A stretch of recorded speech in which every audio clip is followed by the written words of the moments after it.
Hi there, teacher. Welcome back to your Blitz Teacher Burnout free challenge with me, Jane Bell. And I am here with you on day 11. Yes, we have only a few more days of the free challenge to go.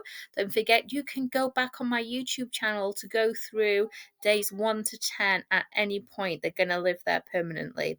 So today is all about your evening routine. So yesterday we looked at a good morning routine. Today we're going to look at a good evening routine. And I was doing some research and there was a couple of things that kind of surprised me that I wanted to include in this video. And one thing is that as teachers, we often work in the evenings, don't we? We think that we can get ahead by working into our evenings, but it's a false economy because one, you'll never get ahead as a teacher, right? There's always something else on your to-do list.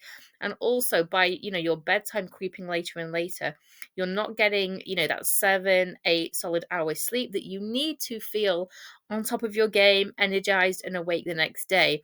Now, I was doing this myself as, a business owner with young kids. I was, slowly working till late in the evening, thinking I was being more productive, but it was just making me tired for the next day. So now I don't do that. And I really hope that none of you are taking books home to mark or anything like that. So it's really important to get enough sleep, because if you don't, some of the symptoms of sleep deprivation include mood changes, difficulty concentrating. So you need to be concentrating all the time as a teacher. You do not know what class is going to throw at you next. So it's super important to get that good sleep routine. So here's a couple of things that you can do to make sure that you are drifting off to sleep as easily, as quickly and peacefully as possible. And today's task is really, I want you to design and write out what your ideal bedtime/evening routine looks like, just so that you've thought about it and made a few tweaks to make it better. So if you're a woman reading this, that one of the ideal times to exercise in an evening is between 6:30 and 8:30 at night.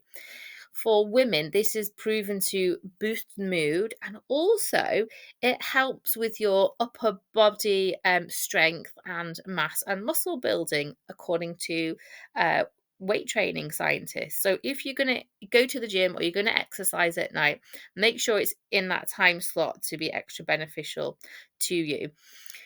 Also, bear in mind that you don't want to be having your last caffeinated drink to your coffee any more than 6 hours before your bedtime. So if your bedtime's 10 o'clock, I mean, in an ideal world, right? So you don't want to be having your coffee or your tea any later than 4 p.m.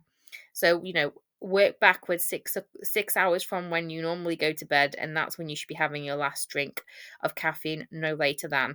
One of your bedtime routines could be just to replace a drink, with a non-caffeinated version, if you still like that routine of taking a hot drink to bed with you, which I do. And then here's something that I want you to think about is, when you go to sleep, your mind is still active. Your mind is dwelling on the last thoughts that you had before you actually fell asleep. So you really want to make sure that those thoughts are good thoughts, that they're positive thoughts, because they will be kind of resting in your psyche as you sleep. So what you can do is you can practice gratitude. So one of the things that I do almost every night is I think of 3 things to be grateful for in the day. We did a gratitude day earlier in the challenge. You can, use that here if you want to. Or you can listen to something uplifting. You can do like a positive meditation or listen to an uplifting ebook. Personally, my favorite is The Secret. And I love the voice that Rhonda Byrne has. It really helps me drift off to sleep. And so think about, using some of those ideas in your ideal evening routine. If you have got your journal, your digital journal for Blitz Teacher Burnout, there are some more ideas about how you can have an ideal evening routine in there and space for you to jot down some improvements. That's it, and I'll see you for day 12 tomorrow.